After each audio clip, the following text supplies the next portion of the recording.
kumenya ati ibikorwa Doruka yakoze n'iby'umugisha ntiyoshobora gupfa.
Umuntu wese akuri ibyiyumviro abisize abizana ingoro y'Imana.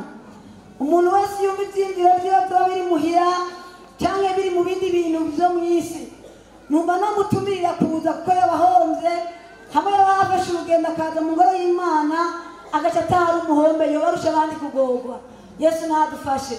Niyo mpamvu natubira umuntu wese ngo ibyiyumviro byiwe n'inkomezi ziwe zose azana imbere y'Imana kugira ngo twitege icyo Imana itubarira mu ntango z'umwaka. Yesu aduhane umugisha. Dusome icyete cyandikiwe Abaheburayo ibice 6, turaza guhera ku murongo wa mbere. Icyete cyandikiwe Abaheburayo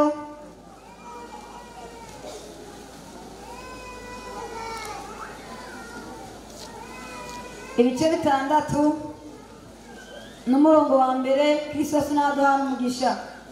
Twaririmbye ngo uwo munsi w'imperera hazobumburwa igitabo cyanditsemo abantu bakijijwe. Si abantu bakoze ibintu byinshi, ni igitabo cyanditsemo abantu bakijijwe.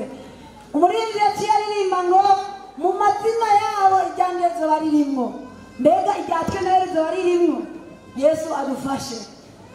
Cyavuga ngo Yesu databuja nzobukorera umunsi wire nze namamaze urukundo rw'Imana maze mpegera ibyo ndamukorera muri iyi si azonyemerera kujya mu ijuru. Yesu aduhezagire. Umuntu wese namutumira gukorera Imana kuko tugifitiye ikimazi Imana mu isi izotuzigama kuko tuba tuyifitiye akamaro. Ubwo umuntu agomba gupfa n'ingoga nareke gukorera Imana kuko umunsi nayo uragisita Imana izavuga ati nagende kuko ntacyo yaramariye no mu isi. Yesu adufashe. Bisigura ngo twakorera Imana tukayihimbara no kuramba tworamba. Yesu aduhezagire. Ariko niba byakuyikorera namwe nabizaba bigucanze Imana umunsi kiza cyoza aranga korona virus kiriho ikabona atacimariye izokure kugende. Yesu nadufashe. Mugikibona ati hari ikintu ujya muntu akimariye n'ishengero kuko kujya mu isi Imana ihagaciro n'ishengero. Yesu aduhezagire. N'abantu bose bagomba kuba abakuru tukagomba tukiga.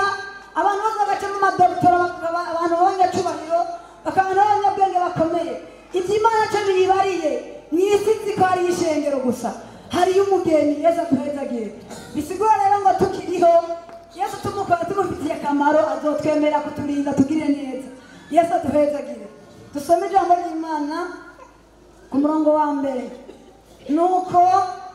Nuko rero turengane ibya mbere bya Kristo twigire imbere dushike kuza gutunganywa rwose, twoye gusubira gushiraho itanguriro ryo kwihana ibikorwa by'imfagusa no kwizera Imana no kwigisha ibyo kubatizwa n'ibyo kurambika kw'ibiganza n'ibyo kuzuka kw'abapfuye n'ibyo gucirwa kw'iteka kw'ibihe bidashira.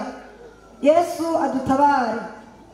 Ni amajambo y'Imana burya mvise umurongo cyane wa mbere ni iki cete cyandikiwe abaheburayo. Ibyo wacanditse nibyo bimbariye. Yesu naduhezagire. Icyo nzi nuko yanditse ijambo. Yesu dutabare. Ego kizi nuko yanditse ijambo. Abantu barandikiwe iki cete natwe Imana ishimwe ko twakirose. Kristo Yesu naduhana umugisha. Hano ku ndanzi y'amajambo uravye ibice 5 umurongo wa 11 havuga ngo uko abakristo bakwiye gukura mu vy'Imana. Yesu aduhezagire. Burya abakristo nimba tubaye mw'ishengero turakwiye gukura. Umuntu nagume yarabatijwe agacaguma avuga ngo mbega ibi ni ivyaha, ngo nibi ni ivyaha, ugasanga amaze imyaka 20 mw'ishengero atazi no kunywa inzoga ari icaha. Urumva nyine ugasanga aramaze nk'imyaka 15 mw'ishengero ntazi no kugigira cuma ari icaha. Yesu adufashe. Erega wowe ubwowe Kristo Yesu nadutabare. Kuko ijambo ry'Imana yarabandikiye nimba ari Pawulo canke ari uwundi je ntacyo ndabizi ko, ariko ntacyo Yesu abahezagire. Ariko arabandikira arababwira ukuntu dukwiye gukura. Haburya umuvyeyi yavyaye umwana akanga gukura, uwo muvyeyi arababara akamana intuntu. Nawe yoba yavyibagiye ko afise umwana atakuze, igihe cyose amubonye biramubabaza mu mutima. Yesu nadutabare. Igihe wabonye wavukiye rimwe bakuze biramuruhije mu mutima, akavuga ati nta kundi none ko ari uwanje ndamushira hehe. Yesu adufashe. Hajya ku gice cya 6 atarababwira ngo nuko rero turengane. Yesu abahezagire. Nuko rero turengane ibya mbere bya Kristo, twigire imbere dushike kubyo gutungana rwose, twoye gushiraho ibikorwa ibintu by'itanguriro. Ukavuga ngo je urumva ngo uya munsi narabatijwe maze imyaka 20. Yesu nadutabare.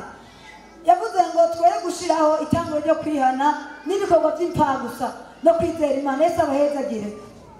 Ego arabwira ati hari ibintu muzi, ibintu bya Kristo mwarabimenye, mbere hariho n'ibindi byinshi mwize. Yesu aduhezagire. Mwarize gukorera Imana, mwarize n'ibindi byinshi, ariko arababwira ngo ibyo tubirengane. Yesu aduhezagire. Ibyo bintu tubirengane dushike kuri byo gutungana rwose. Numva mfite ijambo rivuga ngo twoye gukora ibikorwa by'impfagusa ariko dushike ku gutungana rwose. Yesu naduhezagire. Twoye gukora ibikorwa by'impfagusa. Twavuze ko burya Yesu ko tuzomukorera, siko none twavuze ngo Yesu tuzomukorera umunsi wire. Hano uyu munsi hari abagize urugendo tuje ku ngoro y'Imana, hari n'ibindi byinshi dushobora gukora kandi tukiri mwisi dutegereza kubikora.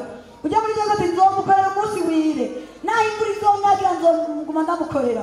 Ariko hari ikibazo gikomeye, hari abantu bashobora kuba bafise ibikorwa byinshi bakoze byinshi cyane, n'abantu babonye bobubahiriza bati nukuri uyu muntu ibikorwa yakoze n'iby'amateka, ibikorwa yakoze bitera ubwoba, abantu bose bakabimwubahira.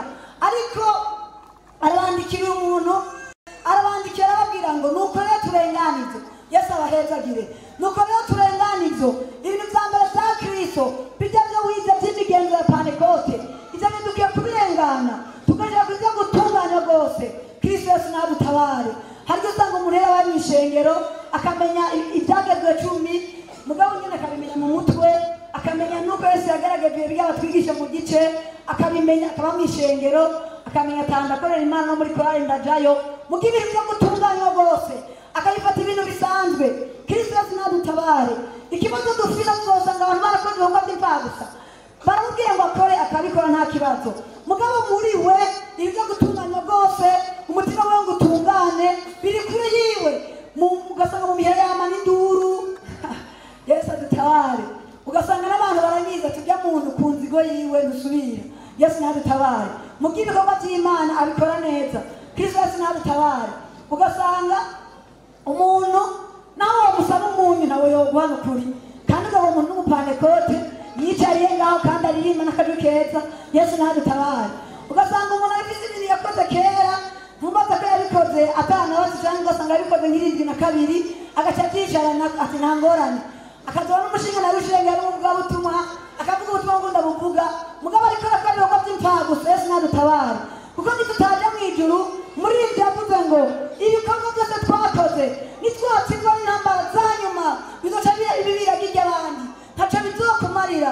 Imana nidufashe bene data, twe gukora ibikorwa by'impfagusa, twaba turusha abandi kugorwa, hamwe twokorera Imana tukaruha, mbere bikanaturuhisha n'abantu bakamenya ko dukorera Imana, mugasanga tuko turakora ibikorwa by'impfagusa.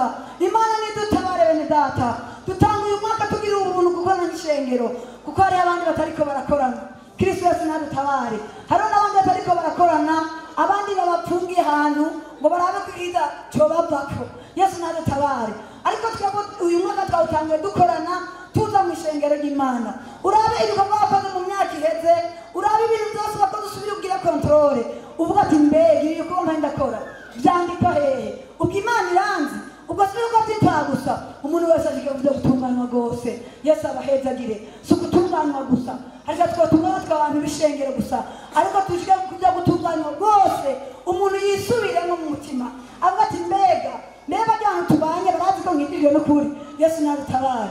Mbega nimba ari umupapa yimvira ati asi nigira umuntu w'igihangange rwose mu muryango abambonye bose ati hari umuntu gacagira ati genda iserugo ugasanga yamana amanyanga yose akiyoba mu serugo. Erega Imana umunsi yaje ikanizoga ngo nari serugo oya ayi n'ukuri. Yesu nadutabare. Ugasanga umuntu w'umumama urumva ibintu agira n'ubugesera nagahomera bunwa. Yesu nadutabare. Akavuga ati jewe none akazima ndaririmba ndakora n'ibi benda ndi n'umuntu uyu n'uyu. Yesu nadutabare. Ivyo akabihagara akakumva biramunezereye mugihe ibikorwa by'imva gusa ariko arabikora muri we. Yesu nadutabare. Ikibazo gikomeye mu ishengero dusigaye dufise abarozi mu ishengero n'igitangaza n'imara. Yesu nadutabare. Hari igihe usanga kuri abantu babayeho bakora ibikorwa by'imva gusa, umuntu nk'ugwaruka nka twebwe akajya gusambana ntavyihane gatwebwe akaririmba. Yesu nadutabare. Akaba ngaho yitiranye ngira ngo mu ndwiza azohava acikira mugabo muri korari agatimba. Yesu nadutabare. Imwe mu y'igitimba ikatubamwo kubera dukorera Imana, kubera abatuzi dukorera Imana, umuntu akabifata ibintu bisanzwe kubera abantu babaye ibiti byo mu ishengero bakaba nk'amabuye bagakora ibikorwa by'Imana baza ngo bizobakiza. Uzubona n'umuntu ari umurozi akaba muri korari agatimba nta ngorane. Yesu nadutabare.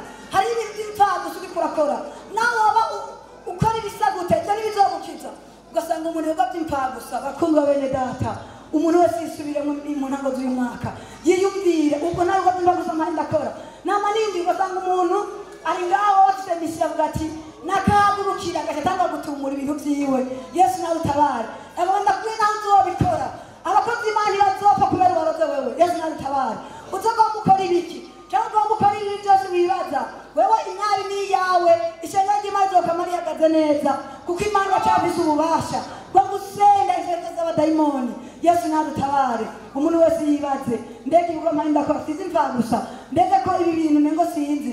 Umuntu akamarana icyayi imyaka 10 narabayaga ubitsa imbuto ubitsa amahera muri banki. Yesu nadutabare. Ugasanga umuntu yarabise afite akabati k'ibyaha turagomba ngo uyu munsi abana vise ibintu by'ububati bw'ibyaha ubushobozi bw'umusaraba bubomora ubwo bubati kugira ngo abantu babohoke. Dutangure umwaka neza dukijijwe, dutangure umwaka neza duhindutse, tugatangura umwaka neza dukora ibikorwa byiza bizokwibukwa nka bya bikorwa bya Doruka n'igihe yari yapfuye bavuze bati erega yopfa kubera ibikorwa byiza yakoze n'Imana ikirabimenya ati ibikorwa Doruka yakoze n'iby'umugisha ntiyoshobora gupfa higenda mutuye abantu ivyo ariko baravuga nivyo. Yesu nadutabare bene data. Umuntu wese yibaze twe gusubira gushira itango ryo kwihana ngo turapana ikote ngo tumaze imyaka 20 ingahe mu ishengero ngo ibi nibi bimeze kunuku ugasanga twabaye ibipfu. Imana nidutabare. Umuntu wese asuzuma igikorwa ciwe ko birimbarira ngo umuntu wese asuzume igikorwa ciwe nihazora wicaye yata ku mutima we bwite atari ko bwa mugenzawe atari ngo je ngo mu ishengero iwacu ngo turakijijwe. No, wiyumvira ati mbega jewe ndakijijwe. Utiyumvira ngo je ngo mu muryango wacu ngo abana bose ngo barakorera Imana ngo n'umupapa n'umumama ngo barakorera Imana. Uwo muntu ugasanga arabitambukira nk'iferi ariko ibyo ntibizogukiza. Ku munsi w'ibyago cyangwa ku munsi Imana iza guca urubanza izoruca ku muntu uwo wese. Ibyo twakoze byose bizoja habona twoye gusubira gushiraho itanguro ryo kwihana ukavuga ngo urumva ngo je ndakorera Imana ibikorwa by'imfa gusa.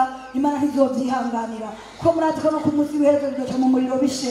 ariko ibikorwa tuba twakoze mu kugororoka dutunganye rwose ivyo bizodukiza n'imbere y'Imana. Ivyo n'igihe tuba tukiri mu isi gashobora kutuvugira n'igihe tuba twahise mu ijuru bizotugirira akamaro. Umuntu wese arondere gutungana rwose kugira ngo inzamba nivuga twese tuzoje mu ijuru. Abumvise amajambo Imana ibahezagire. Urakoze Mana yo kwizerwa, turagushimiye imbabazi zawe, turakunezerewe turi umukunzi w'ishengero. Yesu nushimwe.